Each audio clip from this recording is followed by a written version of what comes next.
안녕하세요, 여러분. 반갑습니다. 현수 아빠입니다. 네. 오늘도 유튜브 라이브 방송으로 여러분하고 인사를 또 하게 됐습니다. 오늘 이제 금요일인데, 연말이고 금요일인데, 지난 라이브 방송도 그래도 꽤나 많은 분들이 들어와 주셔서 너무너무 감사했고, 오늘도 그래서 여러분들한테 더 좋은 정보 드리기 위해서 이렇게 라이브 방송을 시작합니다. 오늘 주제는 조기 유학, 내 아이에게 정말 필요할까라는 주제로 진행이 될 거고요. 지금 라이브 방송이 잘 되고 있나요? 들어오시질 않으시지? 네. 아직 한 분도 안 들어오시는데, 안녕하세요, 여러분. 잠시만요. 제가 이게 제대로 되고 있는지를 좀 확인을 해봐야 되겠네요. 아, 네, 들어오시는군요. 네, 들어오신 분들 얘기 잘 들리시면, 댓글로 인사와 잘 들리는지에 대해서 댓글로 좀 남겨주시면 감사하겠습니다. 오늘 이제 조기 유학에 대해서 정말 필요한지에 대해서 오늘 이제 얘기를 할 텐데, 제가 이 분야는 사실은 관심 분야도 아니었고 전문 분야도 아니어서 오늘 이제 그 게스트를 모시고 이런 얘기를 좀 나눌 예정입니다. 네. 로이님 안녕하세요. 이렇게 해주셨고, 콩이 둘맘님, 네, 안녕하세요. 네. 그 다음 이면정님, 네, 잘 들린다고 해주셨고, 네. 네. 환희, 은총, 슈슈, 맘소피아님, 잘 들려요. 안녕하세요. 네. 오르카TV님, 안녕하세요. 잘 들려요라고 해주셨습니다. 네. 그래서 오늘도 이제 이렇게 라이브 방송을 진행을 하게 될 텐데, 오늘 주제와 관련된 어떤 여러분들 질문이 되게 많으실 겁니다.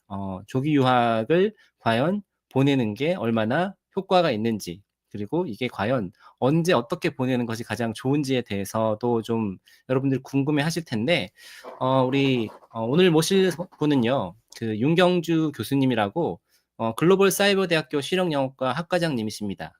호주에서 이제 94년도부터 한 16년 정도 사시면서 두 아들을 지금은 이제 장성한 청년이 됐는데 이렇게 키우셨고, 아무래도 호주에 16년 정도 사시다 보면 그러니까 현지에서, 그러니까 호주에 있는 한인들이 또 많이 오잖아요. 유학도 많이 오고 조기 유학도 많이 오고 이렇게 할 텐데, 이렇게 많은 분들을 좀 관찰하시면서 이제 느끼셨던 어떤 개인적인 생각이기도 하고, 또 실제 이제 경험이기도 하고, 이런 것들에 대해서 오늘 여러분들하고 같이 나눌 예정입니다. 그래서 여러분들이 오늘 이제 진행하면서도 여러 가지 질문들이 있으시면 질문을 남겨주시면 저희가 이제 거기에 대한 답변도 드릴 거니까 오늘 주제 많은 관심 가져주시기 바라고, 오늘 이제 그 게스트인 저희 윤경주 교수님, 학과장님을 모시도록 하겠습니다. 네, 교수님 안녕하세요. 안녕하세요, 교수님. 네, 반갑습니다, 네, 여러분. 반갑습니다. 네, 네. 여러분 얘기 잘 들리시죠? 네, 잘 들리실 겁니다. 자, 그러면 우선 교수님 그 네. 짧게는 아니고요. 길게 하셔도 됩니다. 자기소개, 셀프 소개 좀 부탁드리겠습니다. 네, 저는 글로벌 사이버 대학교 실용영어 학과장이고요. 배성기 교수님도 우리 과에서 강의하고 계시죠. 네. 너무 인기 많으신 교수님이시고, 제가 럭키했죠. 교수님을 모실 수 있어서. 그리고 글로벌 사이버 대학교 실용영어 학과는 한 12년 정도 24년이니까, 네, 12년 정도 됐어요, 생긴 지. 그래서 실제로, 영어 교육 현장에서, 아니면은 엄마표 영어, 아빠표 영어 원하시는 그 워킹맘들에게, 이렇게 활짝 열려있는, 그리고 요즘은 특히 더 그 평생교육 시대라서 그런지요, 많이들 관심 갖고 들어오고 계시죠. 네. 네. 이제 자기소개를 하셔야 되는데 학교 소개를 해주셨네요. 나 소개. 아, 아니요, 저는, 좋습니다. 사실, 네, 네. 네네. 네, 해주시면 될 것 같아요. 이제 배성기 교수님 라방에 들어오시는 분들이 이제 이런 토픽에 관심 있을 것 같다고 하셨는데, 저도 사실 90년대 중반에 94년쯤에 이제 두 아이, 4살, 2살 데리고 호주로 이민을 갔어요. 그 당시에 영어 유치원 이런 거 이제 거의 처음 생길 때고, 우리 아이들이 실제로 그런 사교육, 이게 이제 소셜 클래스가 한국에 보이지 않지만 있는 거를 이제 절감하면서 불필요한, 저도 당해봤잖아요. 입시에 대한 그런 지옥 같은 그런 생활을. 그래서 이민을 결심하게 됐고, 이제 실제로 한 2년 걸렸던 것 같아요. 준비하고 실제로 기술 이민이라는 카테고리가 있어요. 그래서 젊을수록, 그다음에 학력은 높을수록 이제 유리한. 근데 호주라는 나라는 그때 미국에 비해서 미국은 아직까지도 그때부터도 우리나라보다 덜 컴피티티브하지 않은 거예요. 제가 볼 때는 제 눈으로. 거기 가서 똑같이 생활하느니 굳이 거기를 갈 필요가 없었고 그치만 이제 호주나 뉴질랜드는 그래도 조금 덜 컴피티티브해서 선택했던 것 같습니다. 그리고 94년부터 이제 계속 쭉 아이들 키우면서 느낀 건데 정말 잘했다. 그러니까 결정을 잘했다. 다만 이제 이민 생활이라는 게 막 이렇게 늘 항상 쉬운 것만은 아닌데 아이들 때문에 선택한 게 있고 또 우리도 부부도 우리 가족도 다 같이 행복해야 됐어서 그런 면으로 이제 좀 저도 공부를 시작했고 호주에서 공부 시작하면서 이제 언어학이라는 그 분야를 처음 접했어요. 한국에서는 교육심리학 전공했었고요. 그래서 한국말 가르치려고 제가 호주 사람보다 잘하는 게 한국말보다 밖에 없어서 그런데 실제로 살아보니까 이렇게 추구하는 삶의 목표, 지향점 이런 게 근본적으로 좀 달랐어요. 한국에서 저는 늘 푸시당했고 늘 목표 지향적으로 살아야만 했었는데 살아있는 것 자체를 즐기더라고요. 그쪽 사람들은. 그쵸. 그래서 그때부터 계속 호주에서 살다가 2012년에 이제 우리 학교 시작하면서 한 10년쯤에 제가 시어머니 쓰러지셔서 왔다가 이제 본의 아니게 이제 정착을 하게 됐죠. 그때랑 지금이랑 제가 네. 느끼기에는 한 20-20년 사이에 그래도 우리나라 문화가 바뀌는 모습들도 보이고 있고 나아지는 것 같긴 하지만 여전히 교육 쪽에서는 아직도 여전히 경쟁이 너무 치열하고 지금도 맞아요. 엄마 아빠들 이제 제가 많이 상대하시는 분들 보면은 이제 학원을 어떻게 보내야 되는지, 학군지로 가야 되는지 말아야 되는지 오늘 주제도 사실은 조기 유학에 대한 건데 여전히 되게 두려워하시는 것 같은데 저는 그래도 앞으로 점점 우리도 이제 호주나 이런 영미권들 우리가 흔히 말하는 선진국처럼 되지 않을까 싶은데요. 어떻게 맞아요. 교수님 보시기엔 느끼시기는 어떠신가요? 제가 이제 90년대 중반에 애들 교육 때문에 불필요한 사교육하기 싫어서 갔다고 말씀드렸는데 이민 자체가 큰 결정이었잖아요. 그런데 이제 90년 말, 2000년 초반 이렇게 이제 제가 살면서 한국에 사는 친구들, 지인들, 친척들 이야기 들어보면 제가 이민 갔을 당시보다 나아지는 건 없었어요. 교육적으로 아이들이 받는 스트레스나 프레셔는 더한 것 같아요. 줄어들지 맞아요. 더해지면 더해졌지. 그리고 왜 그 당시보다도 더 소수의 자녀들, 그러니까 하나 낳아서 잘 키우고 이러니까 더 많이 엄마 아빠들이 신경 쓰고 더 그쵸. 많이 애들한테 기대하고 투자하고 그러는 거였어요. 그래서 교육적인 어떤 그런 불평등이라고 하나요? 사회 계층 간에 그런 거는 전혀 해소되지 않았다고 생각하고 그리고 각자가 느끼는 부모들로서 느끼는 그런 압박감은 더 심해졌다. 그렇게 느껴졌어요. 네.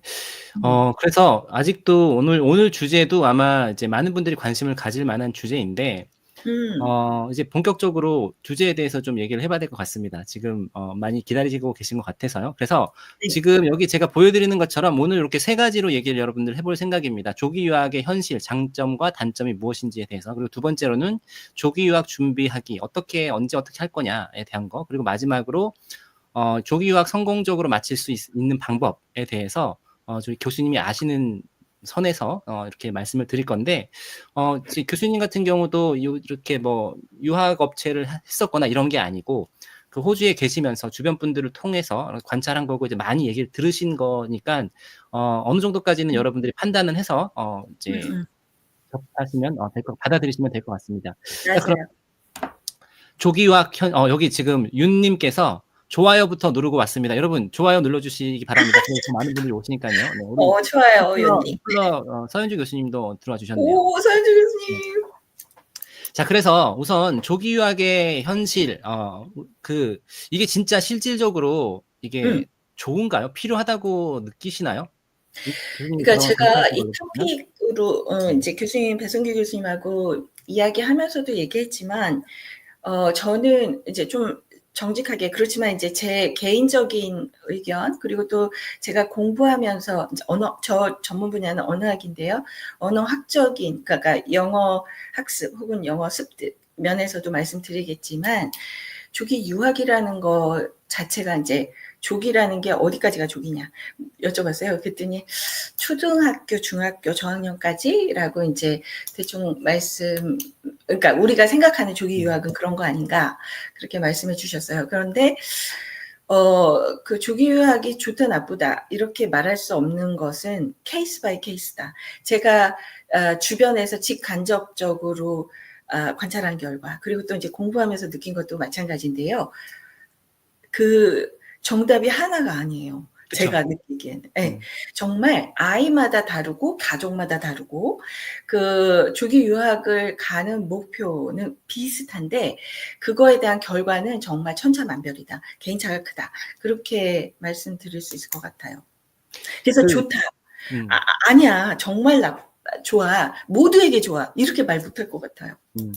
사실 저희도 오늘 결론이 뭐 조기 유학을 보내야 된다, 보내지 말아야 된다 이런 건 아니고 그냥 그동안 느꼈던 거에 대해서 저희 이제 맞아요. 학연이긴 하지만 말씀을 드리는 거니까 판단을 같이 네. 하시면 될 것 같고 제가 어제도 이제 저희 엄마들 예전에 했던 엄마들하고 이제 좀 상담을 좀 했는데 한 엄마가 이제 그 아이를 국제학교에 보내는 거에 대해서 생각을 하시더라고요, 고민을. 이미 보니까 아이가 둘 다 국제학교에 합격을 다 해놨고, 제주에 있는 굉장히 좋은 국제학교에. 근데 이제 여기 보내야 되는지 말아야 되는지에 대해서 고민을 하시더라고요. 근데 이게 조기 유학도 비슷할 것 같아요. 그러니까 맞아요. 뭐 국제학교 보내는 게 좋다, 나쁘다는 아닌 것 같고, 말씀하신 것처럼 다 이제 개개인 케이스인데, 그러면 좀 구체적으로 어떤 경우에 이제 긍정적이고 어떤 경우에 부정적이었는지, 주변 네. 사례들을 바탕으로 했을 때 어떤 경우가 잘 됐는지, 어떤 게 안 됐는지에 네. 대해서 좀 설명해 주신다면요.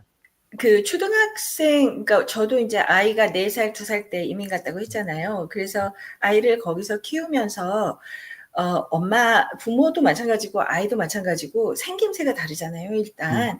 그래서 겉으로 보여지는 외국인, 이방인이라는 거는 피할 수가 없어요. 다만 호주, 뉴질랜드 같은 미국, 캐나다 이런 노스 아메리카는 제가 잘 몰라요. 근데 제가 살아본 경험으로 호주는 이민자들로 만들어진 나라이기 때문에 그 현실이 되게 자연스럽게 받아들여지더라. 물론 이제 백인이 메인스트림 그 메인스트림 컬처가 따로 있고 이민자들을 컨트롤해요. 호주 정부는 한 에스닉 집단이 너무 커지는 걸 싫어하거든요. 그래서 이제 그거를 컨트롤 안 하면 중국 사람이 아마 호주를 다 점령했을걸요, 지금쯤. 그래서 그거를 숫자를 매해 이민성에서는 한국 사람 몇 명, 중국 사람 몇 명, 인구 비율에 맞춰서 몇 명씩 뽑는다 이래요. 그래서 이제 제가 살았던 캔버라라는 데가 호주의 수도인데 캔버라를 선택한 이유가 이제 조금 시드니나 멜번처럼 사업하는 사람들한테 좋은 환경이 있는가 하면 브리스번도 마찬가지인데 캔버라는 그냥 행정 수도예요. 그래서 교육 그다음에 행정가 뭐 이런 사람들이 이제 모여 사는 곳이고 이제 남편이 거기서 공부를 더 하고 싶어 했기 때문에 호주 국립대학이 또 있는 곳이고 그래서 거기서 살면서 130 내셔널리티를 가진 사람들하고 같이 살게 됐어요. 학교에 가면 정말 다양한 그 사람들이 있어요. 그래서 좋은 점이라고 했던 거는 모두가 다 이방인, 그러니까 메인스트림 빼고는 그러니까 공감대가 이제 그 형성이 돼 있고 내가 타지에 와서 이민자로서 여기서 살고 있다. 그래서 왜 이렇게 낯선 곳에서 느끼는 그 인종차별 아니야? 뭐 이런 것도 있을 수 있잖아요. 그리고 호주는 또 와이스트 오스트레일리언이즘이라고 옛날에는 그 에이시안을 조금 차별하는 그런 정책을 폈기 때문에 그런 거에 두려움이 있었는데 그거 괜찮았고요. 그리고 아이들이 거기서 이제 크면서 좀 세상이 넓다는 거. 그러니까는 한국에서 제가 자랐을 때 그 보다는 글로벌 시대에 맞는 환경이었던 것 같죠. 자연스럽게. 그래서 애들이 영어뿐 아니라 영어는 당연히 이제 그 의사소통 도구이니까 당연히 습득 학습을 했었고 그리고 세계를 보는 비전이 좀 달라졌던 것 같아요. 나는 세계인이고 내가 어디에 가도 왜 이렇게 영어가 갖고 있는 파워, 언어 자체의 파워가 있잖아요. 또 어디를 가든지 통한다는 그런 그 그 글로벌 그 시티즌으로서의 어떤 그런 그냥 기초가 다져지는 것 같아서 좋았고, 불편했던 점은 그래도 매일같이 도전이에요. 물론 한국에서도 엄마들이 도전하는 거 제가 알고 있어요. 학교 생활, 또 아이들마다 학교 생활이 적응이 어려운 아이도 있고, 학습이 어려운 아이도 있고, 사회성이 부족한 아이도 있고, 다 다르잖아요. 거기도 똑같아요. 엄마들의 걱정이 거기도 똑같더라고요. 그래서 다만 한 가지, 우리나라에서는 그 아카데믹 그 탤런트나 아카데믹 능력을 제일 우선순위로 하는 듯한 경향이잖아요. 그쵸. 공부 아무래도 잘 내신을 해서 입시를 해야 되다 보니까. 맞아요. 그래서 공부 잘하면 좀 잘 용서되는 어떤 그런 분위기? 그런 걸 제가 이제 느꼈는데, 거기는 그렇지 않았어요, 호주는. 그래서 우리 아이가 이제 몇 학년 때 제 기억이 나는데, 이제 수학 그 경시대회에서 챔피언이 된 거예요. 그래서 나는, 어머, 잘했잖아요. 그래서 학교에서 막 칭찬받고 얘를 막 그 뭐라 그러지? 이렇게 프로모트 해줄 줄 알았어요. 그랬더니 그 팀이 동네 축구에서 우승한 게 훨씬 더 큰 뉴스더라고요. 그러니까 우리 학교 학생이 그 주 대표로 수학 경시대회에서 1등 했다. 이게 아니고. 그래서 제가 그 분위기를 이렇게 보니까, 호주 사람들이 앵글로 그 메인스트림 컬처에서 밸류 더 가치를 두는 건 팀워크였어요. 내가 주변 사람과 어떻게 잘 섞이면서, 근데 팀워크의 가장 큰 그 리절트는 그 축구, 배구, 농구 이런 이제 운동 경기인 단체 거예요. 경기. 네.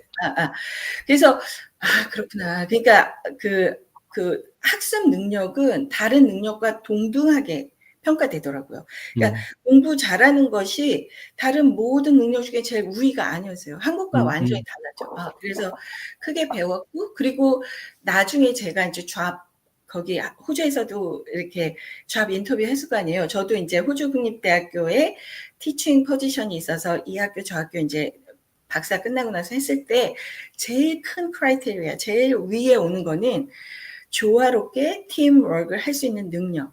네가 그럴 수 있는 걸 보여줘라는 게 1번이더라고요. 그러니까 직무 역량, 그다음에 학위, 그다음에 성적 이런 게 아니고, 그래서 제가 여기 저하고는 맞았어요. 그런 그 조화롭게 주변 사람과 어울릴 수 있는 사람인지가 중요한 나라구나라는 게, 그리고 아이들이 그런 환경에서 클 수 있는 것도 좋았어요. 그리고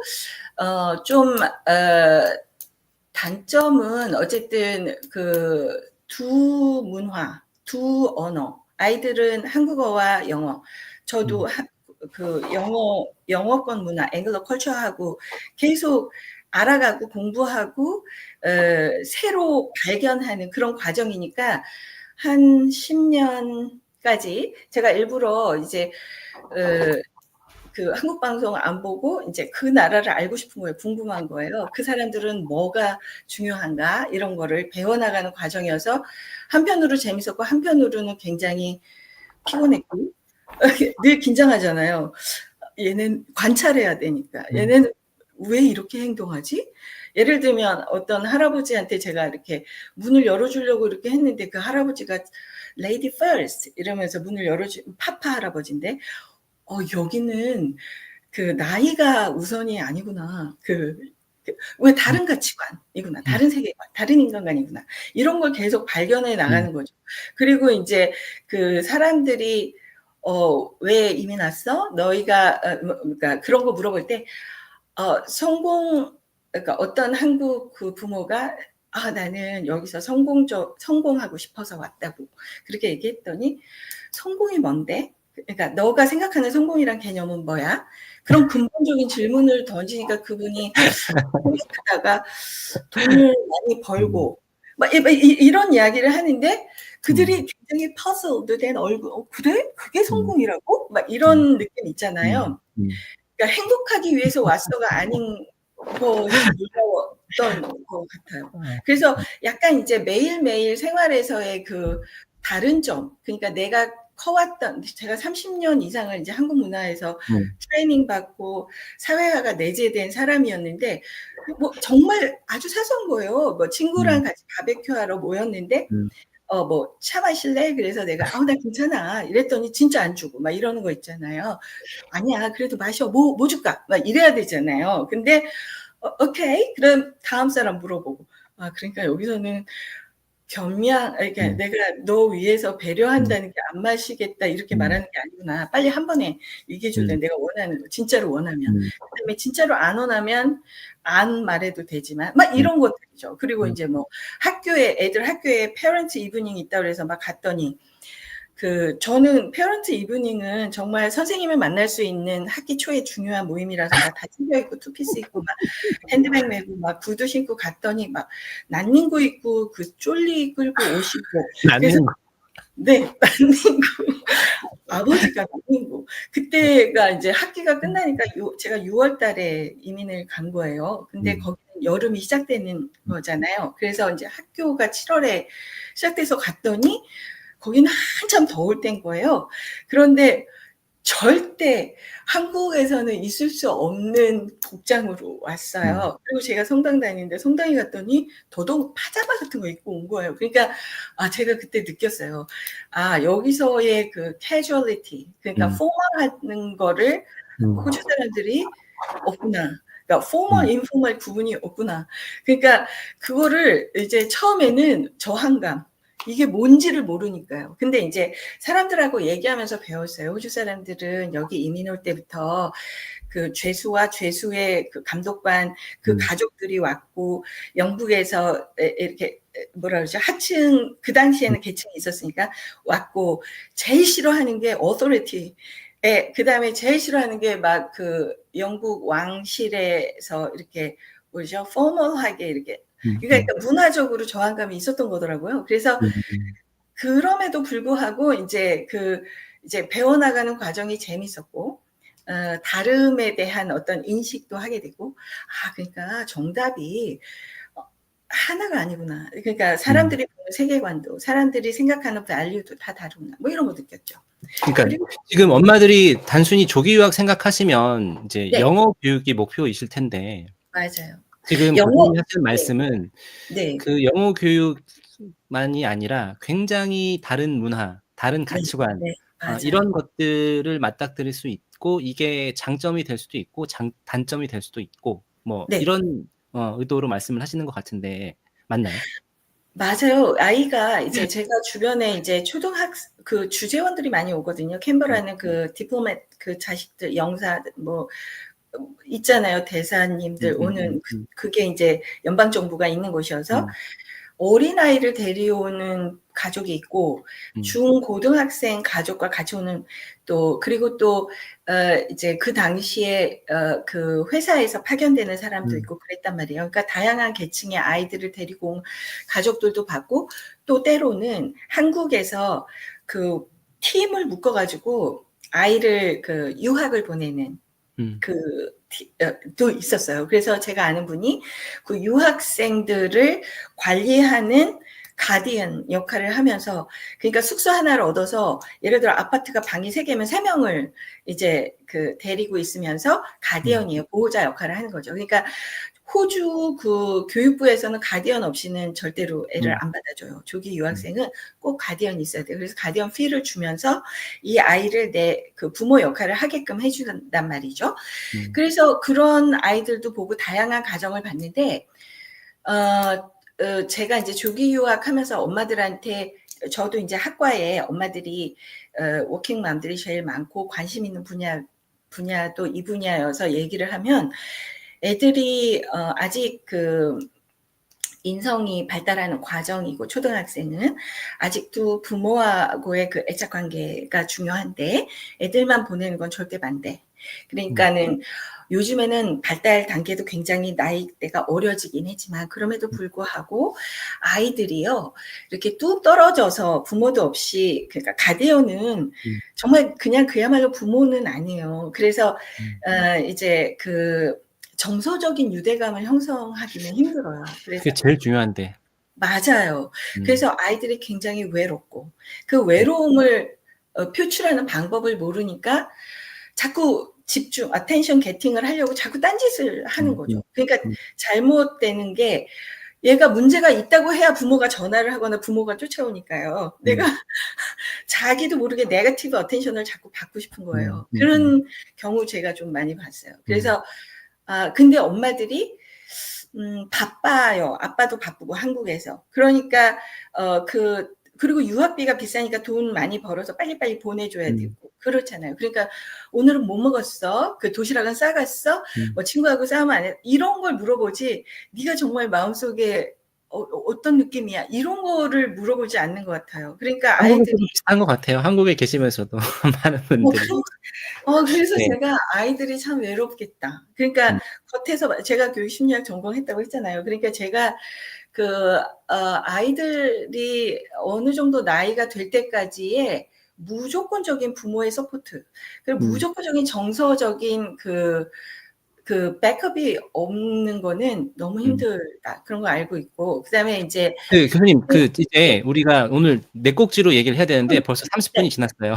빨리 얘기합시다. 네, 빨리 좀 얘기를 해야 될 것 같아서, 우선 여러분들한테 제가 지금 드리고 싶은 말씀은 지금 잘 듣고 계실 텐데, 궁금한 점이 있으시면 질문을 주시면 저희가 그 좋아요. 질문에 대한 답변도 드리면서 진행을 하도록 그게 하겠습니다. 좋겠어요. 네. 네. 그리고 왜냐면, 이제 네. 네, 두 번째로 넘어갈게요.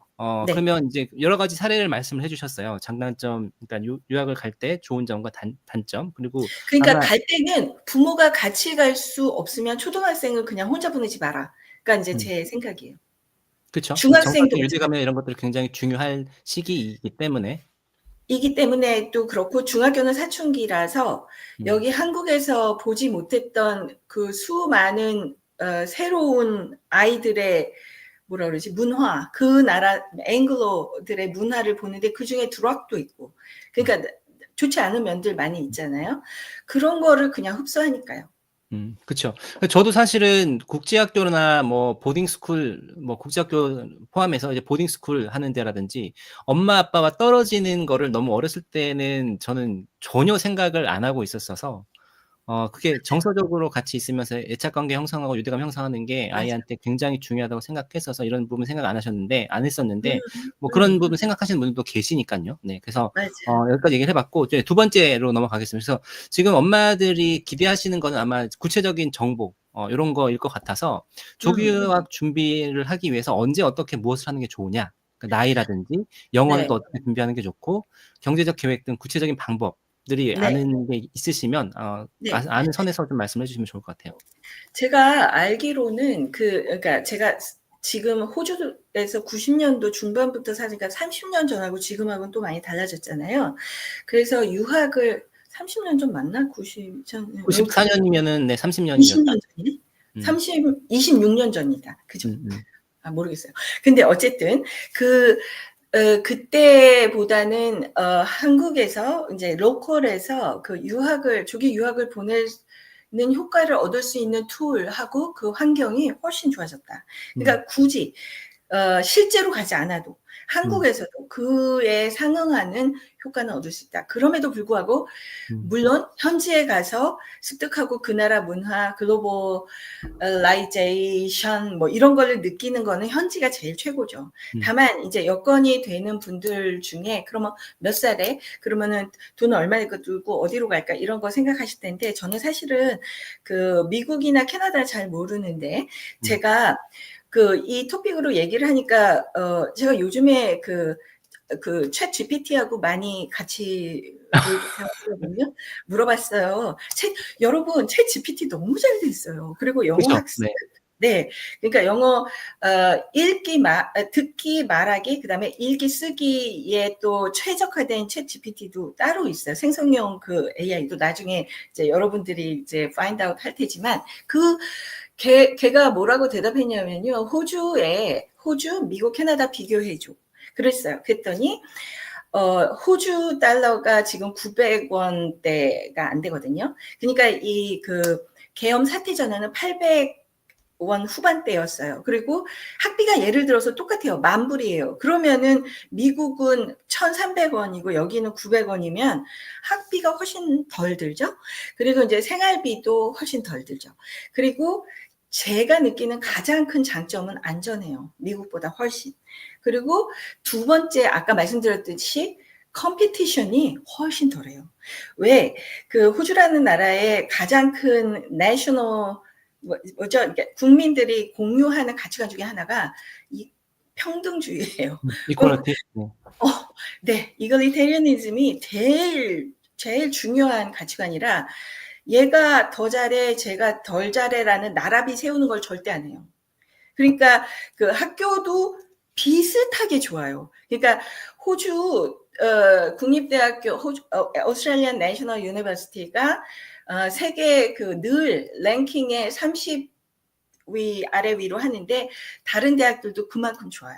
그러니까 뭐 멜본 대학, 시드니 대학도 뭐 호주 저기 세계 랭킹에서 늘 랭크되지만 인구가 2,200만밖에 안 되는 것 치고는 그 호주에 있는 대학교가 늘 세계 상위권 대학에 있다. 그러니까 교육 서비스로는 정말 좋다. 그러니까 제가 굳이 미국을 가는 분들은 이유가 있어요. 제가 생각할 때 다시 한국으로 올 사람들. 그리고 호주나 뉴질랜드 같은 경우는 거기에서 살 사람들이 유리하다. 어, 네. 그래서 내 아이가 이제 나랑 같이 가서 이제 이제 유학생으로서의 끝났어요. 대학 학위를 마쳤어요. 그러면 이제 대학 학위를 가지고 호주 영주권 신청이 가능해요. 2 years 혹은 4 years 연장이 가능한데 호주는 이민자 없이는 살 수 없는 나라예요. 그러니까 인구 자체가 너무 적어요. 2,200만이고 나라는 넓고 산업 그 지지해줘야 되는 중간층이 없으니까 거기도 출산율 낮거든요. 그러니까 이민자를 기왕 받으려면 호주에서 학위한 사람을 받겠죠. 그리고 기술 이민이라는 카테고리가 참 좋은 게 돈이 하나도 없어. 왜 무슨 이민이죠? 기술 이민 말고 돈 갖고 투자 이민. 투자 이민은 너무 비싸요. 막 50억 있어야 되고 막 그러거든요. 근데 기술 이민은 돈 하나도 안 봐요. 그냥 내가 그 나라에서 경제적인 능력을 발휘해서 경제 생활을 할 수 있을 것인가. 그거예요. 그러면 영주권 취득하면 의료비 공짜죠. 교육비 공짜죠. 그러니까 저희가 처음에 이민 갔을 때 제가 돈을 모아서 가야지 된다고 생각하는 게 거기 가서 보니까 너무 혜택이 많은 거예요. 그 나라 국민들에게는. 저는 영주권을 취득해서 갔으니까. 그러니까 대학 학위를 하고 호주에 정착할 사람은 거기가 유리해요. 근데 미국을 굳이 보내는 분들은 제가 보니까 다시 한국으로 들어와서 한국에서 미국 학위 아직도 아메리칸 오리엔티드 이니까요. 그런 사람들이 가는 것은 유리하다. 다만 돈도 훨씬 많이 든다. 그런 거죠. 그리고 이제 이제 준비해야지 되는 거는 제 생각에 아이는 그냥 가면 돼요. 어릴 때는. 그리고 중학교, 고등학교 때도 마찬가지예요. 뭘 준비하겠어요. 애는 그냥 따라가면 돼. 근데 부모가 준비할 게 많겠죠? 이제 유학비를 계산을 해보라고 저기 오픈AI한테 챗GPT한테 했더니 와, 엄청 이렇게 자료를 주더라고요. 여러 카테고라이징을 잘해서. 그리고 세 나라를 비교해줘. 내가 그랬거든요. 그랬더니 호주도 딱 정해줬어요. 브리즈벤 어때? 시드니 어때? 이렇게. 그러면 거기 공립학교는 이런 수준, 사립학교는 이런 수준 거의 비슷해요. 그래서 1년에 얼마 듭니다. 생활비 비교해줘. 얼마 듭니다. 그러니까 미국 얼마, 캐나다 얼마, 호주 얼마. 호주가 제일 저렴하면서도 교육 서비스는 같은 품질입니다. 이렇게 오픈 AI가 얘기해줘요. 그러면 저 같아도 굳이 비싸게 왜 미국 가나. 그리고 또 하나 호주가 좋은 점은 제가 이제 살아봐서 아까 안전하다, 깨끗하다. 그리고 또 하나는 한국이랑 시차가 없어요. 그러니까 여름에 서머타임 있을 때 2시간, 지금이 이제 2시간이에요. 저희 아이하고 이제 통화하면. 그러면 겨울에는 1시간. 그러니까 내 엄마가 굳이 밤에 기다렸다가 막 시차 때문에 나중에 그러지 않아도 된다는 거죠.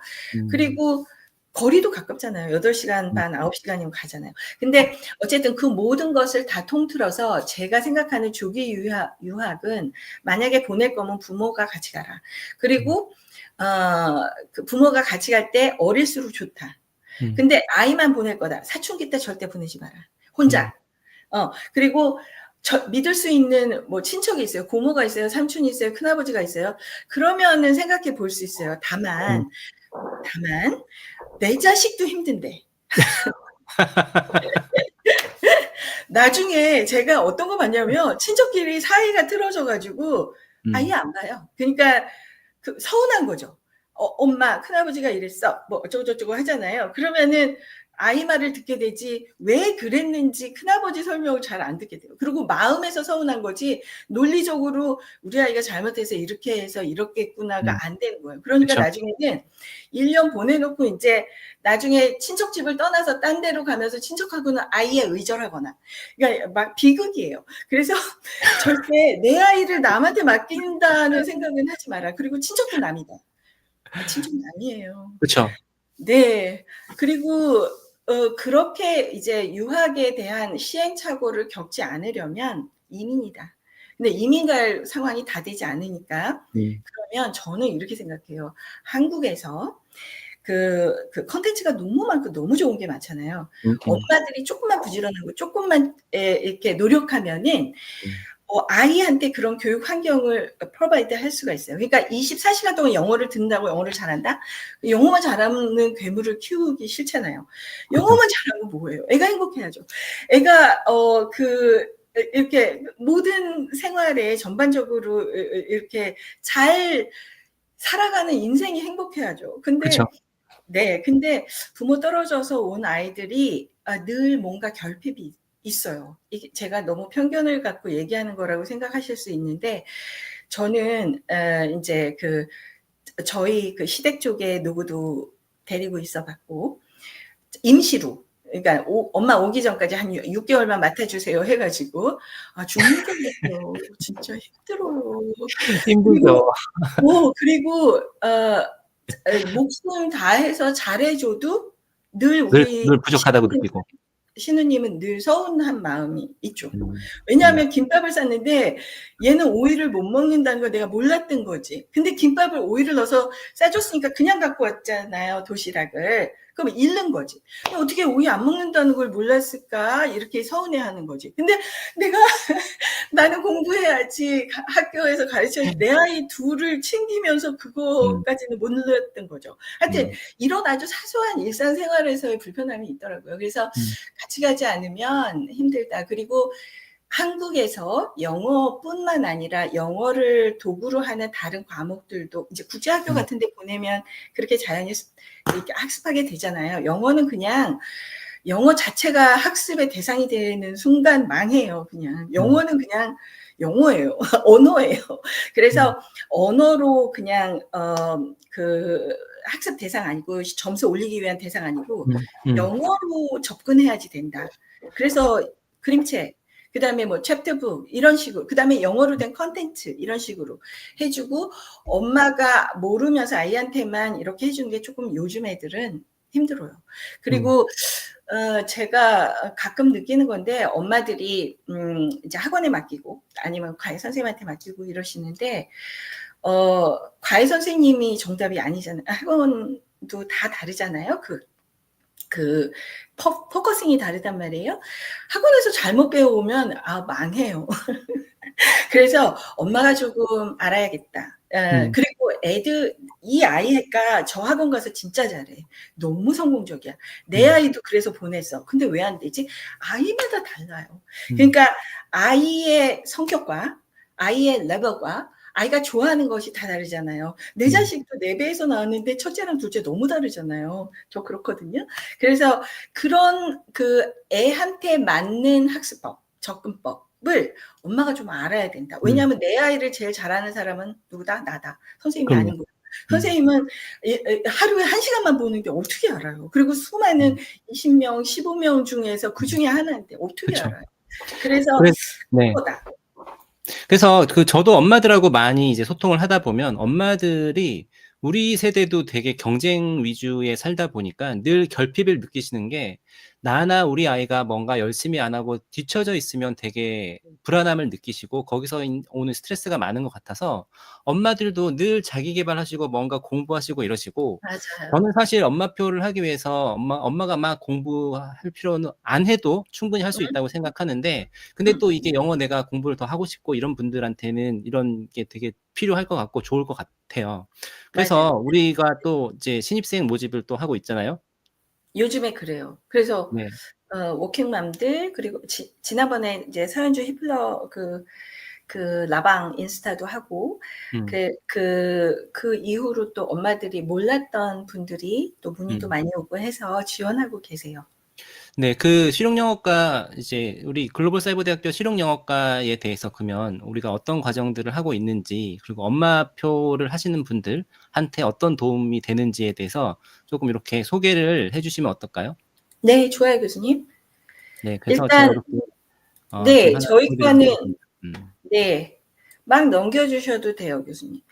그 우리 과에서 제가 그 가장 자부심을 갖고 엄마들한테 얘기해 주는 거는 현장 교육 그리고 이론가가 아니라 실제로 경험이 있는 그리고 실제로 그 코칭을 할 수 있는 교수님들이다. 예를 들어 배성기 교수님도 그들 중에 한 분이지만 뭐 박주영 교수님, 뭐 샤론 코치 이미애 교수님 왜냐하면 그 책상에 앉아서 공부한 박사학위 우리 과의 그 교수님 중에 박사학위 필요 없다고 제가 그랬어요.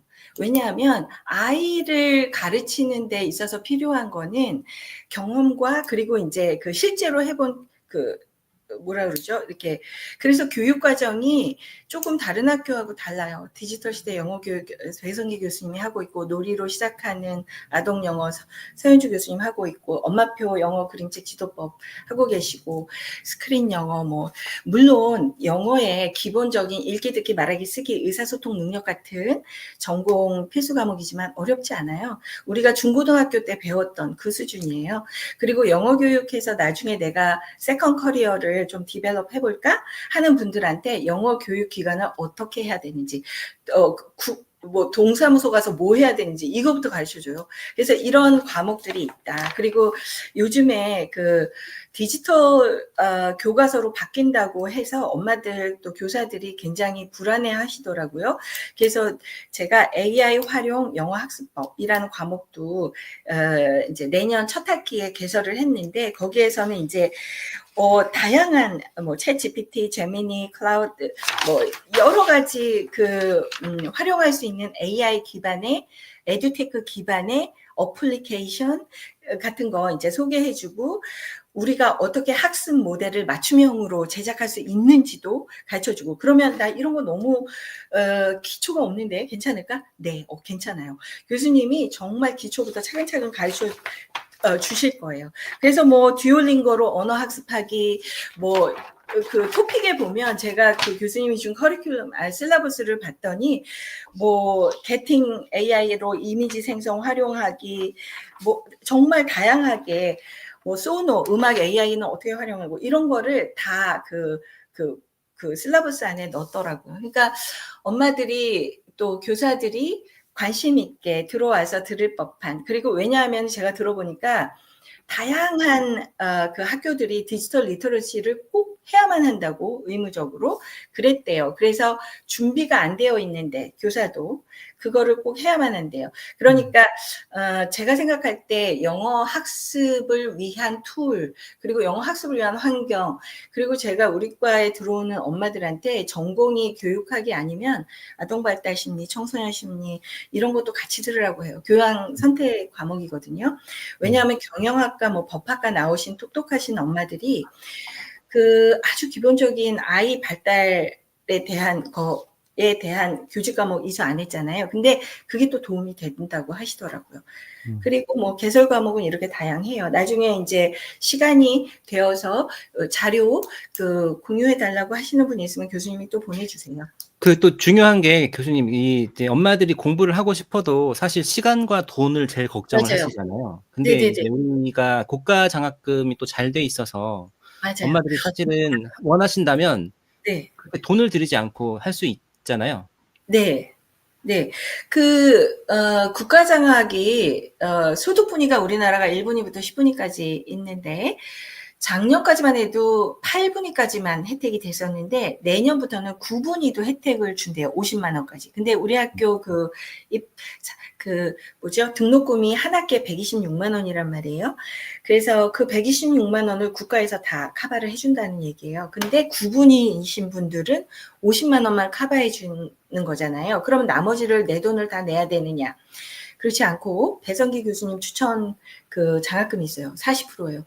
원래 그 40% 혜택을 받으면 내 돈으로 75만 6천 원을 냈어야 하는데 배성기 교수님, 그러니까 그 배성기 교수님 추천자를 쓰시고 교수 추천 장학금을 받으면 75만 6천 원을 내는데 그 중에 50만 원을 국가에서 내주는 거예요. 근데 이제 10분위 같은 경우는 혜택이 없어요. 그냥 75만 6천 원 교수 추천 장학만 그 받고 들어오신 거죠. 이게 한 학기만 주는 게 아니고요. 1학년 들어오면 3년 동안 똑같이 적용받아요. 그 다음에 3학년 들어오면 3학기 동안 똑같이 적용받아요. 그러니까 마지막 학기만 빼놓고 마지막 학년만 빼놓고 그래서 19가는 우리나라에서 톱 그 소득 분이란 말이에요. 그러니까 그분들은 75만 6천 원 내실만 하죠. 축하할 일 아니에요. 톱 소득 분이라는 거는. 그러니까요. 네. 그런데 그 밑에 구간들은 8분위까지는 100% 내 돈이 하나도 안 든다. 그리고 그 9구간만 25만 6천 원이 네, 내면 된다. 이런 거죠. 그리고 이제 우리 그 다음 거 넘기시면 교육 우리 자격증이 있어요.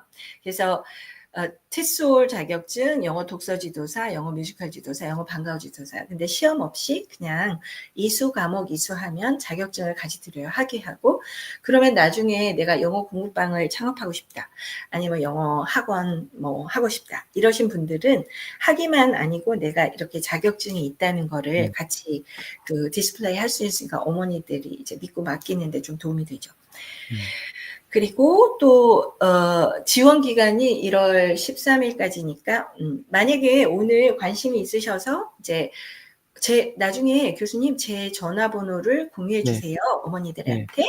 그러면 이제 상담하고 지원서 쓰시는 분들에게 제가 요즘에 그 학생들한테도 선물로 많이 주는 책이 있어요. 챗 GPT 영어 학습법이라고 박주영 교수님, 우리과 박주영 교수님 쓴 책인데요.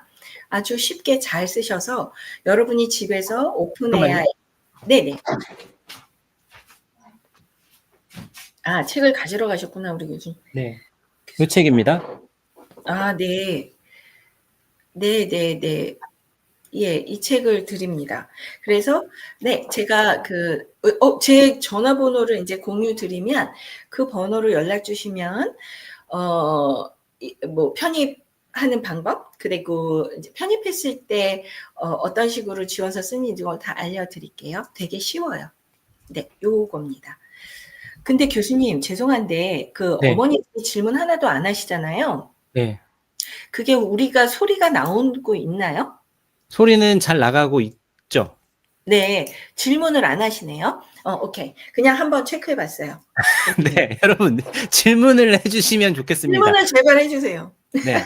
자, 그러면 이제 여기까지 했고 마지막으로 이제 교수님 이거 하나만 더. 제가 어제 교수님한테 들은 얘기가 있어서 말레이시아 앤 싱가포르 이런 나라로 국제학교에 가서 그 이제 그 미국으로 아니면 뭐 나중에 영국으로 뭐 이렇게 이제 대학교를 글로 가려는 그러니까 초등학생 데리고 이렇게 가는 어머니들이 관심이 있는 어머니들이 있다고 들었잖아요. 근데 실제로 저희 그 조카 어떻게 해야 돼? 시댁 조카 질부가 아이 데리고 이제 싱가포르 가서 그렇게 미국으로 이제 대학교를 갔어요. 그래서 제가 학비 비교를 해봤더니 그 생활비가 엄청 차이가 있는 거예요. 말레이시아가 훨씬 저렴하고 싱가포르보다는 학비도 훨씬.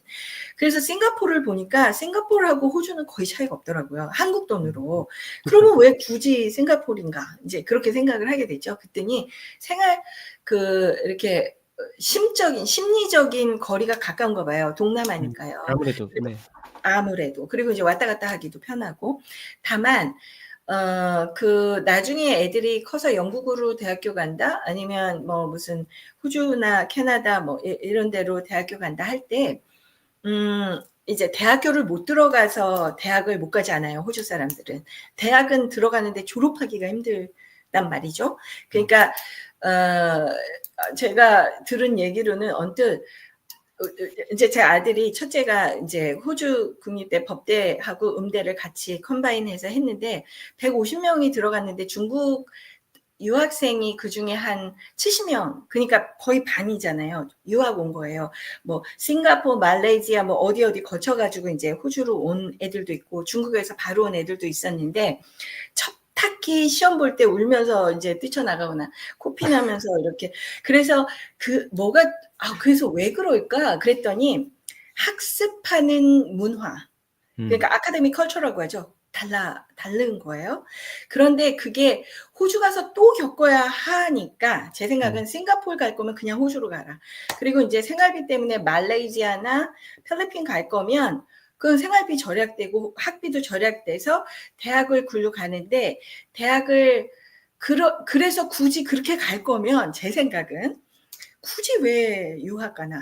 여기서요, 엄마가 이제 따뜻하게 잘 먹이고, 입히고, 같이 좋은 시간 보내고, 행복하게 지내다가 대학을 호주로 보내면 돼요.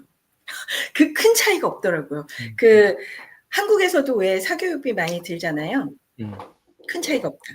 근데, 우리 과 학생 중에 2명이, 그러니까 이제 3학년에 한 명은, 캐나다로 가서 캐나다에서 간호학과 가서 거기서 영주권 신청해서 거기서 취업해서 거기서 지금 대학원 간다고 추천서 써달라고 해서 제가 지난달에 추천서 보내줬어요.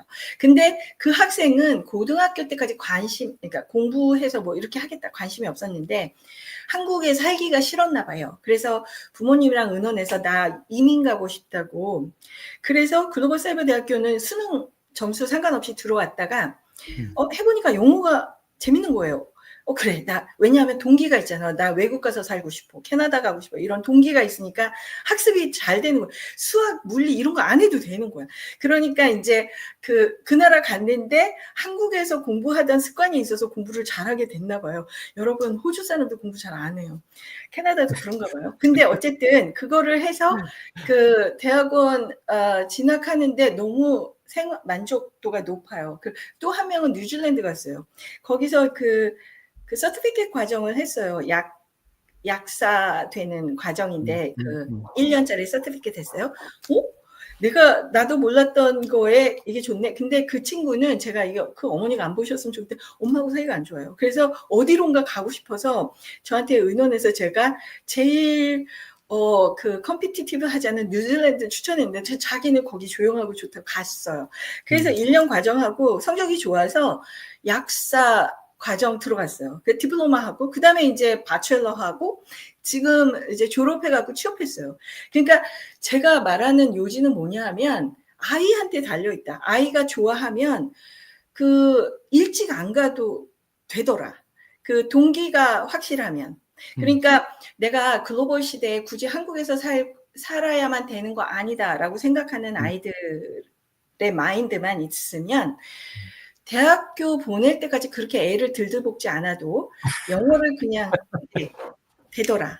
네. 어떻게 하지? 죄송합니다. 네. 그러니까 오늘 사실 조기 유학이라는 주제로 저희가 잡아서 라이브 방송을 했는데 아마 들어오신 분들 중에는 조기 유학을 생각하시는 분들도 계셨을 거고 조기 유학을 보내는데 과연 정말 보내야 되나라는 어떤 의문을 가지셨을 텐데 저나 이제 윤경주 교수님이 생각하시는 바는 예전에는 그게 굉장히 의미 있는 방법이었을 수 있겠으나 지금 우리 세대도 여러 가지를 겪다 보니 지금은 맞아요. 굳이 빨리 가지 않아도 국내에서도 이제 뭐 영어만 봤을 때는 그 영어 습득을 하거나 이럴 만한 환경들이 구축이 많이 되고 있고 굳이 어렸을 때 아이와 엄마가 떨어지면서 부모와 떨어지면서 정서라든지 애착관계나 이런 게 문제가 생기면서까지 할 필요는 없고 국내에서 하면서 나중에 이제 어느 정도 크고 나서 자기가 목표가 정해지고 그럴 때 가도 늦지 않더라. 그리고 영어만이 아니라 굉장히 다른 문화, 여러 가지 학습적인 거라든지 사회에서 사람들의 가치관이라든지 이런 것들이 굉장히 다르기 때문에 유학을 생각하신다고 하면 영어만 생각하실 건 아니다. 그럼요. 네. 그게 아니라 더 크게 보셔야지 되고 아이의 장래나 아이의 어떤 실제로 아이가 가고 싶은지 아닌지 그리고 아이의 어떤 정서 상태나 이런 것들도 굉장히 중요하다는 말씀이신 거죠. 교수님, 제가 이제 한갑이 넘으면서 생각 드는 거는 인생은 단 한 번이고 다시 살 수도 없고 그리고 언제 죽을지 모르고 또 네. 시국이 이러다 보니까 스테이블하지 않잖아요. 우리 인생이라는 게 인간이라는 게 그렇잖아요. 세상도 마찬가지고 전쟁이 어디서 날지도 모르고 그런데 살아있는 동안 행복해야 된다. 그러니까 그게 몇 살이어도 상관 왜?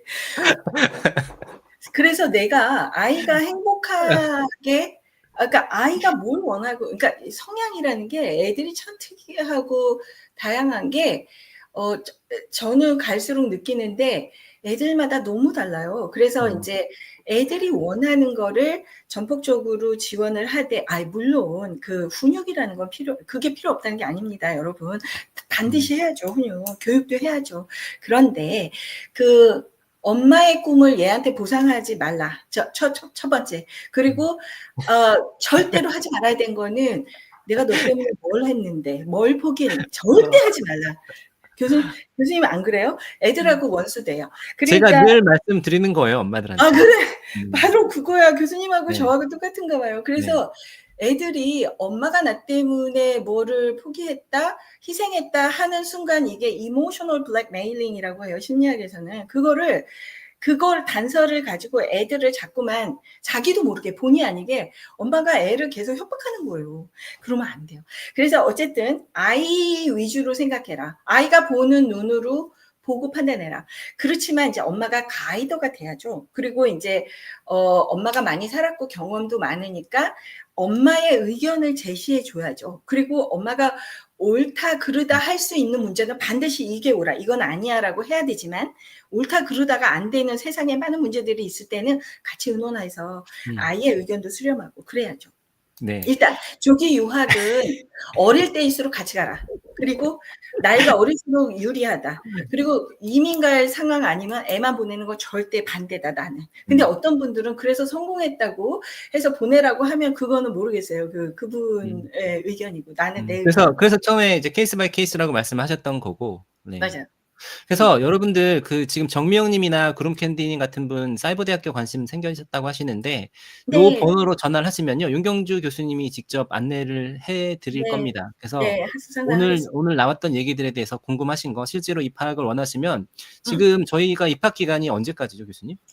1차가 1월 13일까지인데 네. 아까 말씀드렸듯이 지원서 뭐 해야 되고 서류도 좀 고등학교 졸업장, 대학교 졸업장 이런 거 내야 되니까 조금 1월 첫째 주까지 하시는 게 좋을 것 같고요.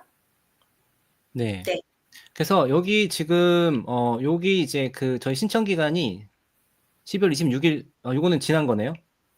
이건 아니구나. 국가 장학금 신청 기간 1차가 지났는데 이제 2차 신청 기간이 1월에 발표가 될 거예요. 한국장학재단에서. 그때 하시면 됩니다. 네, 아무튼 여러분 포인트는 지금 이제 이런 내가 학사학위가 필요하다. 영어 교육에 대해서 내가 더 공부를 하고 싶다. 아니면 엄마표 영어라든지 아까도 보셔서 아시겠지만 굉장히 다양한 과목들이 있고 이 분야에 있어서 내가 좀 공부를 더 하고 싶다 하신 분들은 국가장학금으로 거의 돈이 들지 않고 이렇게 공부 학사학위를 받으실 수 있다는 겁니다. 편입도 가능하니까요. 4년도 가능하고 2년 편입도 가능하니까 관심 있는 분들은 이런 거 해보세요. 요새 아시겠지만 경제가 지금 굉장히 어려워지고 있고 국가장학금을 받아서 내가 이렇게 학업을 좀 할 수 있다고 하면 굉장히 좋지 않을까 생각이 듭니다. 저도 지금 디지털 시대 영어 교육이라는 과목을 하면서 저도 챗GPT를 거기서 이제 몇 주를 동안 가르치고 있거든요. 굉장히 실용적인 과목들이 많으니까 한번 관심 있는 분들은 한번 해보시면 좋을 것 같아요. 교수님, 우리 아이 글로벌 영재교육 그거 샤론 코치님하고 교수님이 또 가르치는 과목도 있고 놀이로 시작한 히플러 교수님 과목, 박주영 교수님 과목 다 좋죠. 그리고 제가 이제 국가에 저가 사실 호주에 이제 이민을 가서 영주권 가지고 공부를 해서 박사학위 하는 동안 돈이 하나도 안 들었거든요. 그러면서 무슨 마음이 드냐면 이거를 호주에 컨트리뷰트 해야겠다. 기여를 해야겠다. 내가 박사학위 하는 동안 그런 돈도 줘요. 그래서 내가 한국에서 공부 좋아하는 애들을 대학으로 유학시키고 싶으면 대학 졸업할 때까지만 엄마가 도와주고 그다음에 석사 박사 만약에 호주에서 하면 돈 안 들어. 그리고 또 하나는 한국에서 여러분 많이 세금 내셨으니까 그걸 돌려받을 수 있는 방법이 국가잖아요. 그리고 국가 장학이 그 소득의 차등 혜택이지만 탑 분위만 빼고는 나도 받을 수 있다. 그 오늘 아이들 조기 유학에 대한 주제였는데 그러네요. 너무 결국은 엄마가 행복해야 된다. 엄마가 행복해야 된다. 맞아. 네, 약간 중요하지 이렇게. 않아요? 네. 네. 죄송해요, 어머니들. 조기 아니에요. 저도 유학은 그거를 되게 강조를 많이 합니다. 엄마가 행복해야지. 음. 왜냐면 저도 그렇지만 내가 스트레스 받고 컨디션이 안 좋으면 이제 집안에 있는 식구들한테, 아이한테 이 스트레스를 알게 모르게 이 스트레스가 전가가 되고 때로는 소리 지르기도 하고. 그래서 저는 일상이 너무너무 좀 행복해야 된다고 생각하고, 우리나라는 맞아요. 너무나 경쟁 위주로, 그리고 사회에 나와서도 눈에 보이는 것들 가지고 사람들을 판단을 하다 보니까 우리가, 맞아요. 그리고 저도 이제 여기 제주도 와서도 그렇지만 조금 쉬면 되게 죄책감을 느끼고 뭔가 뒤처지는 것 같고, 쉬면 되게 불안하고 그렇거든요. 그래서 아우. 이런 거를 저는 좀 되게 많이 바꾸고 싶고, 그래서 저도 그런 생각을 바꾸려고 하고 있고, 엄마들한테도 그런 강조를 많이 드리고 있고, 아이들 경쟁에 내몰지 마시고 그냥 아이가 좋아하는 거, 아이가 행복해하는 거, 이런 방향으로 가고, 엄마도 뭔가 막 자기 개발하는 것도 좋지만 취미 생활을 좀 가지시고 이 생활에 좀 인생을 좀 즐길 수 있어야지 된다는 말씀을 되게 많이 드리고 있어서, 오늘 맞아요. 교수님이 하셨던 말씀, 그리고 호주라든지 이런 영미권 문화, 그러니까 우리보다는 조금 선진국이라고 하는 이런 나라들의 문화, 거기서 이제 사람들이 가진 가치관, 이런 것들이 되게 중요하다는 거를 지금 교수님이 이제 인생 선배로서 또 풀어주신 것 같아요. 교수님, 내가 한국에 다시 돌아와서 2010년 그때 경제적으로 굉장히 많이 성장했고, 한국의 위상도 많이 달라졌고 그랬잖아요. 그런데 안 바뀐 거. 그러니까 가치관이 좀 천천히 바뀌긴 하죠. 사회에 안 바뀐 거 하나가 랭킹이에요. 그러니까 이제 그렇죠. 그래서 그러니까 자꾸 비교하는 거. 그러니까 나만 행복하면 되는데 남들이 내가 행복하게 보여주거나 안 보여주거나 상관없잖아요. 그런데 이제 그런 거에 대한 우리가 옛날부터 그런 게 있나 봐요. 남의 시선을 의식하는. 그러니 그런 거 중요하지 않고 나 자신에게 물어봐라. 근데 한국에서 온 제가 10명 유학생이면 유학생 전부 다. 네. 저도 대학교에서 가르쳤잖아요. 호주에서 걔네들이 자기가 뭘 좋아하는지 모르는 게 저는 제일 충격적이었어요. 그러니까 그래? 네가 그럼 너 뭐 좋아해? 생각하더라고요. 내가 뭘 좋아하는지 모르는 거죠. 그러니까 한 번도 내가 선택해 본 게 없고, 엄마가 선택해 주고 선생님이 선택해 주고 너 이거 좋아해야 돼? 한 것만 해서 살아온 거죠. 그런 생각을 하지 말게 해줘라, 내 자식은. 그리고 제가 우리 아들들 이렇게 보니까 자기가 자기를 탐색할 시간이 진짜 필요해요. 엄마 좀 기다려줘야 돼요. 그러니까 공부 안 좋아한다고 구박하지 마시고 딴 거 좋아할 수도 있잖아요. 그렇잖아요. 저는 제가 봤을 때는 우리나라도 이제 점점 그렇게 가고 있고, 경제 발전이 되고 나면 우리나라도 이제 어느 정도 이제 그 안정화가 사회가 됐고, 계층 간의 이동이 이제 앞으로는 많지는 않을 거고, 그동안 계층 간의 이동이 계속 있었던 시기이고, 그래서 우리도 이제 호주나 이런 데처럼 가지 않을까라고 생각합니다. 그래서 지금 여기 낭은미님이 은미님이 추천하신다면 호주 어느 지역에 네, 유학하기 맞아요. 좋은 지역일까요? 네, 은미님, 사실 저는 캔버라에서 살았고 캔버라를 추천하고 싶은데, 만약에 그러니까 교육적으로 되게 좋은 곳이에요. 청정 지역이라고 하고, 그리고 호주는 주 정부가 있고 연방 정부가 있거든요. 그래서 주마다 약간씩 달라요. 그 정책이.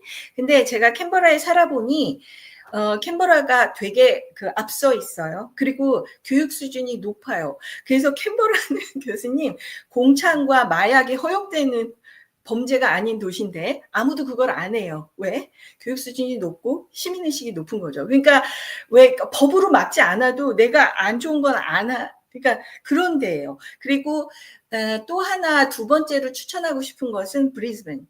그러니까 시드니, 멜번을 왜 추천 안 하냐 하면요. 생활비가 비싸요. 그리고 이제 브리즈번이 상대적으로 인구 밀도가 낮아서 내가 좀 이렇게 내 나와바리로 이렇게 좀 활용하기에 좋고. 아와파리. 죄송합니다. 제 구역. 그래서 저는 캔버라하고 브리즈번 추천하고, 시드니 같은 데는 왜 왜 추천 안 하냐 하면 거기에 이민자가 굉장히 많이 살아요. 한 450만 정도 될걸요. 근데 그 이민자들이 베트남, 인도, 타일랜드, 중국, 한국 사람들 많이 모여 살아요. 왜? 장사해야 되고, 식당 해야 되고, 슈퍼마켓 해야 되고, 그래야 먹고 살잖아요, 이민자들이. 그러니까 거기에서 얼마나 치열하게 뭐라 그래? 한국 피해서 거기 경쟁하기 싫어서 갔는데 거기서 베트남 애랑 치열하게 경쟁해. 중국 애랑 경쟁해. 중국 엄마 얼마나 무서운지 아세요? 여러분? 중국 엄마 진짜 무서워요. 진짜 그 한국 엄마 저리 가라예요. 헬리콥터. 그래서 거기는 피해라. 시드니는 피해라. 그리고 이제 만약에 대학교 가고 싶잖아요. 시드니 대학교 보내면 돼. 고등학교까지는 그냥 조용한 곳에서 살다가 다시 말하지만 호주 대학교는 들어가기 어렵지 않아요. 졸업하기가 어려워요. 그래서 진짜 공부를 좋아하는 애가 호주 대학교 가는 게 좋고, 그래서 공부해서 예를 들어서 뭐 변호사 된다, 의사 된다. 여러분 호주는 그렇게 연봉이요 막 차이 나지 않아요. 그러니까 소셜 클래스가 4단계밖에 없다. 우리나라 10분이잖아요. 4단계밖에 없다. 그런데 호주 사람들 이렇게 물어보면 뭘 그렇게 한 번 사는 인생 고생해서 의사 돼가지고 연봉 한 5만 불 더 받으면 뭐하냐 이렇게 말해요. 근데 아니야, 난 의사가 내 천직이야. 나는 그런 사명을 받아서 하는 사람 의사 되는 거예요. 약간 좀 다른 것 같아요. 그 직업에 대한 가치관도. 그래서 배관공 이런 사람들 월급 연봉 되게 높아요. 그러니까 내 아이가 전기 뭐 만드는 거 좋아해, 뭐 나가서 뭐 움직이는 거 좋아해. 실용적인 쪽에도 연봉이 다르잖아요. 이렇게 차이가 별로 없어요. 그래서 호주는 그냥 실용적인 사회다. 나 뭐 얘기하다가 또 옆으로 샜죠. 죄송합니다. 네. 추천하다가. 얘기하다가. 네. 지금 두 번째 또 질문이, 네. 뭐예요? 두 번째 질문은, 엄마랑 아이랑 둘이 호주나 뉴질랜드 중 어느 곳을 더 추천하시나요? 엄마랑 아이랑 둘이 간다고 초등학생 되면 하시네요. 얼마 동안 가시는가에 따라서. 얼마 동안 가실 건가요? 그 기간 1년 살기 아니면 한 달 살기? 만약에 한 달 살기면은 호주를 추천해요. 왜냐하면 더 많은 경험을 할 수가 있어요. 한 달 내에. 뉴질랜드 가면은 사람 보기 조금 힘들 수도 있어요. 어느 지역에 따라서는 양만 볼 수 있다. 근데 그게 거짓말이 아니고요. 그래서 한 달만 살고 오면 양만 볼 수 있다고요? 양. 아니 그러니까 동네를 잘못 가면 양만 만나. 사람을 못 만나요.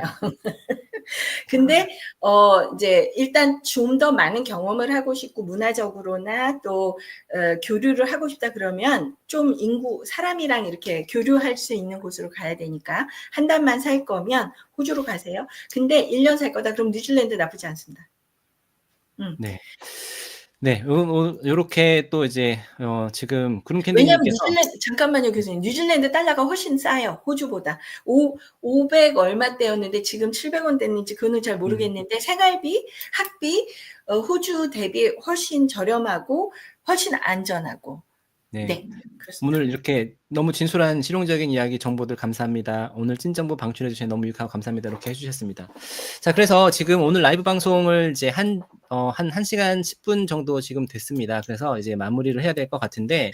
제가 딴 얘기 너무 많이 해서 죄송합니다. 저한테 개인적으로 물어보고 싶은 거 있으면 저한테 전화해 주셔도 돼요. 입학 안 해도 괜찮으니까 알려드리겠습니다. 네, 여러분들 윤경주 교수님 전화번호 제가 다시 한번 여기다가 해드릴 텐데, 뭐 궁금하신 것들 있으면 이렇게 전화하셔서 물어보시면 됩니다. 아까 말씀하신 네. 것처럼 꼭 입학 관련된 게 아니어도 호주 네. 유학 관련된 것도 좋고 물어보시면 되겠습니다. 기술님은 어떻게 가냐 뭐 이런 거. 네. 자, 그러면 오늘 이제 라이브 방송을 마칠 텐데 마지막으로 교수님 한 말씀 해주신다고 하면요. 네. 어머니들 아이 키우면서 엄마 마음은 전 다 똑같다고 생각해요. 다만 사랑이 잘못 왜곡되게 표현되지 않도록 아이 중심으로 보고 사랑하자. 아이 입장에서 사랑하자. 그러니까요, 엄마는 내가 이만큼 사랑해라고 하는 게 엄마 방식이면 안 되고 아이가 원하는 방식대로 사랑해줘라. 그리고 내 아이를 위한 결정은 아이랑 같이 해라. 그겁니다. 네. 네, 아무튼 오늘 귀한 시간 내셔서 이렇게 또 함께 해주시고 좋은 정보 많이 주셔서 감사하고 여러분들 그 글로벌 사이버대학교 실용영어과 관심 있으신 분들은 요 번호로 이제 윤경진 근데 교수님한테 마지막으로 한마디만 더 할게요. 네네. 여러분들이 솔직히 그 현수 아빠 배성기 교수님 혹은 그 샤론 코치 이미애 교수님 또 히플러 교수님, 박주영 교수님 이렇게 강의를 국가 장학을 받고 공짜로 들을 수 있는 곳이 우리 과밖에 없습니다. 네, 이상입니다. 네. 너무 자부심이 그러면 있습니다. 이게 그 늦은 이렇게 오랜 시간 동안 같이 해주신 분들한테 감사드리고 오늘 식사 또 맛있게 하시고요. 저도 이제 네, 밥 먹으러 가야 되겠습니다. 교수님도 식사 맛있게 하세요. 반갑습니다. 네, 여러분 반갑습니다. 네, 마치겠습니다. 감사합니다. 감사합니다.